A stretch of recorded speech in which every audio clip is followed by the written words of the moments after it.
Welcome classic rock fans to an episode of From the Wish List. Those of you who are newly subscribed, these are little episodes that I do now and again to thank those of you who have shown your appreciation and support for my channel by sending me something from my Amazon wish list, which the link will be just below this video. The first album that I've received, there was no name, so I can't thank you personally, is this one, Layla and Other Assorted Love Songs. I had this many years ago on vinyl. It was a reissue. It was on, I think, the Fame label. I don't know if anyone remembers that. I bought it from Our Price Records. It's lovely to have this on CD. To be honest with you, I really enjoyed listening to it. It was an interesting album. Came out in 1970. Perhaps the finest thing Clapton has ever done post-Cream. But it's interesting, he formed this band, of course, after he was frustrated with all the hype and bluster around those so-called supergroups that he was involved with, Cream and then, of course, Blind Faith.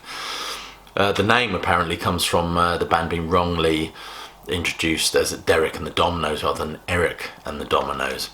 But what's wonderful about this, of course, is the sound of it. That the music is sensational. Bobby Whitlock, I mean, of course, he's remarkable. I love that guy. And Duane Allman, of course. Duane Allman is just incredible, absolutely incredible. Anyway, yeah, it's a fantastic album. I love the track on here. Tell the Truth, I think, actually was a track mixed by Phil Spector. I'm just doing sort of top of my head, so I could be wrong. I'm sure there was a mix by Phil Spector, which the band really didn't like. They felt that the wall of sound thing just didn't suit that album, so they didn't use it. But yeah, absolutely wonderful album, released in 1970. Did not do very well on the charts. I think it was perhaps considered a commercial failure at the time, but then, hey, all the best albums are. Next album from my wish list is this one, which I am really grateful for. I've only ever had this as a collection of MP3 files, but it's a remarkable album by Porcupine Tree. This delving into the psychology of absolute lunacy. It's fabulous. It really is good. This band are touring actually this year. The new album comes out, which I'm really looking forward to. I've loved the track that they've put out already. They're only playing one UK date. I think I could be wrong. I think they're playing Wembley, and I just don't have the appetite to travel down to London these days. So I'm hoping maybe they'd add a few more dates around the country. But hey, who knows? Thank you so much for sending this. It's a dark, twisted, but gorgeous album. I shall certainly enjoy that. Again, I don't know who you are. They didn't include a name, but I really appreciate it. And the next item from the wish list was sent to me by Thomas Reed of Reed's Vinyl Records, and that's this wonderful item. This is Sabbath Volume 4, the deluxe box set.